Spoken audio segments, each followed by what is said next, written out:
Most people set up Hermes the hard way, clicking through settings, building profiles by hand, wiring up jobs one by one. There's a better way, and honestly, it's the only way you should do it. Here's the one rule: you don't set Hermes up, you tell it about you, and it sets itself up around you. So open a chat and just talk. Tell it who you are, what you do all day, and what you want it to handle for you.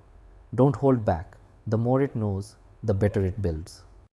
Now the important part, it asks you questions back. Which model for which job?